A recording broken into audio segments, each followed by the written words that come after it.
Welcome back to Hosur channel. மறுபடியும் நம்மளோட வீடியோஸை பார்க்க வந்ததுக்கு ரொம்ப நன்றி. ஸோ இன்றைக்கி வந்து ஒரு பிளான்ட் அப்டேட் தான். மழை பெய்யும் போது லைட்டாக சாரல் அடிக்கும் போதே ஒரு வீடியோ எடுக்கணும் ரொம்ப எனக்கு ஆசை. அதுக்கு தான் வந்து எடுக்க வந்திருக்கேன். ஸோ நம்மளோட ஸ்பாட்ஸில் வந்து இந்த பர்டிகுலர் ஸ்பாட்டில் வந்து ஏரிக்கு பக்கத்தில் வச்சுருக்கோம். முன்னாடி நான் சொல்லியிருப்பேன் அடிக்கடி இதை வந்து அது எப்படி லைட்டாக வளர்ந்துருக்குன்னு தான் பார்க்க வந்திருக்கோம். இப்போயும் லைட்டாக சாரல் அடிச்சிட்ருக்கு, பார்க்கலாம் இது ஸ்டேட்டஸை. இங்கே வந்து நம்மளோட பூவரசன் இருக்குது, குட்டியாக புது இலைகள் வந்திருக்கு. அந்த இலையை நான் தொடலை, துளிர் விட்டுருக்கு, நல்லா வந்திருக்கு அது. அதுக்கப்புறம் கோணக்காய் நல்லா வளர்ந்துட்டுருக்கு. இங்கே ஒரு குச்சி போன தடவை வச்சுட்டு வந்தேன், ஏன்னா கோணையாகவே போய்ட்டு இருந்தது. அதனால் இந்த குச்சி இருந்தால் கொஞ்சம் சப்போர்ட்டோட ஸ்ட்ரைட்டாக வரும் அப்படின்றத வச்சுருக்கேன். நிறைய இலைகள் வந்திருக்கு, உங்களுக்கு தெரியுதுன்னு நினைக்கிறேன் அந்த கேமராவில். சூப்பராக வந்திருக்கு இதுவும். அடுத்தது என்னோடய ஃபேவரட் புங்கை. இவளுக்கு வந்து புது இலைகள் விட்டுருக்கா புதுசாக, விச் இஸ் குட். இவளுக்கும் ஒரு ஸ்ட்ரைட்னர் வேணும் போல இருக்குது. கொஞ்சம் கொனையாக போயிட்டுருக்கா, மேபி ஸ்ட்ரைட்னர் வச்சு விடணும் போல இருக்குது. பட் புது இலைகள் வந்து அது சந்தோஷமான விஷயந்தான். அடுத்தது இது நம்மளோட 200வது மரக்கன்று, ஆலமரம். அம்மா வீட்டில் வளர்த்து கொடுத்தது தான். ஸோ இது வந்து நான் வெளியே போட்டு வச்சுருந்தேன், யாரும் நவுத்தி பார்த்துருக்காங்களான்னு தெரியல. மோஸ்ட்லி அதான் நடந்திருக்கும். ஸோ ஒரு 2 இலை கீழே விழுந்த மாதிரி இருக்குது, கருப்பாக இருக்குது கீழே வந்து. மற்றலாம் இருக்குது. இது மட்டும் கொஞ்சம் அப்படி வேலை வர ஆரம்பிச்சிச்சுன்னா பிக்கப் பண்ணுதுன்னு அர்த்தம். ஸோ வெயிட் பண்ணி பார்க்கலாம். இப்போதைக்கு இது மறுபடியும் திருப்பி போட்டு விட்டுறேன், ப்ரொடக்ஷனுக்கு இருக்கட்டும். இது நம்மளோட வேப்பமரம், இதுவும் நல்லா வளர்ந்துட்டுருக்கு. சூப்பர், நல்ல க்ரோத் தான். புது புது இலைகள் குட்டி குட்டியாக வர ஆரம்பிச்சிருக்கு. இங்கே பார்த்திங்கன்னா தெரியும் பாருங்கள், குட்டி இலைகள் வருது. இங்கே குட்டி இலைகள் வந்துருக்கு இந்த இடத்துல. So this is also good. இங்கெல்லாம் குட்டியாக இருக்குது. ஓகே, வெயிட் பண்ணி பார்க்கலாம். இங்கே ஒன்று குட்டியாக அழகாக ஒன்று துளிர் விட வச்சுருக்கு பாருங்களேன், இந்த இடத்துல வர வச்சுருக்கு. சூப்பர். இங்கேயும் ஒன்று விட்ருக்கு. ஸோ வெயிட் பண்ணி பார்க்கலாம் எப்படி வளருதுன்னு. இங்கே கூட ஒன்று ஆரம்பிச்சிருக்கு. இது நம்மளோட நாகப்பழம், 4K ஸ்கொயர் பாலாவோட சேர்ந்து நட்டு வச்சது. இது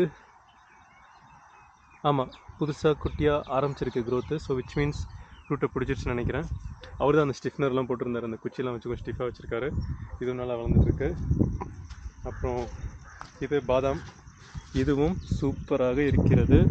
இது ரொம்ப குட்டியாக இருந்துச்சுங்க, இவ்வளோ சைஸ் தாங்க இருந்துச்சு நான் வைக்கும்போது, பெருசாக இருக்குது. அப்புறம் ஒரு லீஃப் வந்து ரெட்டாக இருந்துச்சு, அது விழுந்துருச்சு நினைக்கிறேன் மோஸ்ட்டாக. ஆமாம், மோஸ்ட்டாக விழுந்துருச்சு நினைக்கிறேன். மீதெல்லாம் க்ரீனாக இருக்குது, இதெல்லாம் க்ரீனாக இருக்குது. So I think this is also good. செம்மையாக வளர்ந்துருக்கு. அடுத்தது மகிழம். நிறைய மகிழம் நிறைய இடத்துல வச்சுருக்கேன், நிறைய அழிஞ்சு போச்சு. ஒரு 2-3 பொழைச்சிருக்கு. இது வந்து வச்சு இதுவும் நல்லா பொழைச்சிருக்கு. இப்போது இதுலேயும் இது வந்து குட்டியாக இருந்துச்சு, இப்போ வளர ஆரம்பிச்சிருக்கு. விச் மீன்ஸ் நல்லா க்ரோத் இருக்க ஆரம்பிச்சிருச்சு. ஸோ வெயிட் பார்க்கலாம் இது எப்படி இருக்குன்னு. அடுத்தது இது நம்மளோட 201வது மரக்கன்று. இது நீர்மருதம்.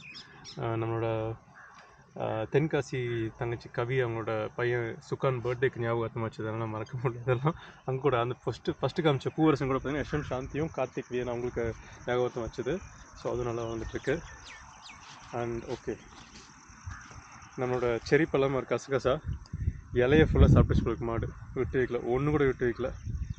பிழைக்குமான்னு தெரியல, வெயிட் பண்ணி தான் பார்க்கணும். அடுத்தது இங்கே வச்சுருந்தேன், இன்னொன்று வச்சுருந்தோம். ஸோ இது நாங்கள் இந்த கசகசாவும் இதுவும் வந்து கிரணோட வந்து வச்சுருவாங்க ஆக்சுவலாக. 213, 212, 213 நினைக்கிறேன் ரெண்டுமே. ஸோ இதுவும் வந்து இலை இது மட்டும் விட்டு வச்சுருக்கு, அந்த இலையை மட்டும் சாப்பிட்ருக்கு. வெயிட் பண்ணி தான் பார்க்கணும். அந்த இலை போயிடுச்சுன்னா வளருமான்னு எனக்கு தெரியல. உங்களுக்கு எதாவது தெரிஞ்ச நாலேஜ் இருந்துச்சுன்னா எனக்கு சொல்லுங்கள். அதுக்கப்புறம் அது தவிர வந்து அந்த இடத்துல வந்து ஒரு பனவதையும் வச்சுருக்கு. அப்புறம் அந்த பக்கம் ஒரு மரம் இருக்குது பாருங்களேன், ஒரு மரம் தெரியுது பாருங்கள், ஒரு வெட்டுப்பட்ட மரமும் ஒரு வெட்டுப்படாத மரம் ஒன்றால் வளர்ந்து மரம். அதுக்கு நடுவில் ஒரு மாங்காய் மரம் இருக்குது, 189வது மரக்குன்றது. நானும் என் ஒய்ஃபும் வந்து வெட்டிங் அனிவர்சரிக்கு ஞாபகமாக வச்சது. அப்புறம் அந்த லேக்கை சுற்றி நிறைய இருக்குது, அது அப்புறமா தனியாக சொல்லிக்கலாம். பட் சோஃபார் இந்த பக்கம் வளர்த்து வச்சதில் எல்லாமே வந்து நல்லா தான் க்ரோ ஆகிட்டுருக்கு. இந்த இலை மட்டும் சாப்பிட்டது மட்டும் தான் கொஞ்சம் அதிசயமாக இருக்குது. இது மட்டுமே அதிசயம்னா கொஞ்சம் சின்ன ஒரு சேட் நியூஸ் தான். பட் மீதி எல்லாம் நல்லா தான் வளர்ந்துட்டுருக்கு. ஸோ வெயிட் பண்ணி தான் பார்க்கணும் இதில் எதெல்லாம் சக்ஸஸ்ஃபுல்லாக வளரும், எதெல்லாம் டிஸ்ட்ராய் ஆகும். டிஸ்ட்ராக்ஷன் இன்னும் வைக்க வேண்டியது தான். ஸோ வெயிட் பண்ணி பார்க்கலாம். தேங்க்ஸ்.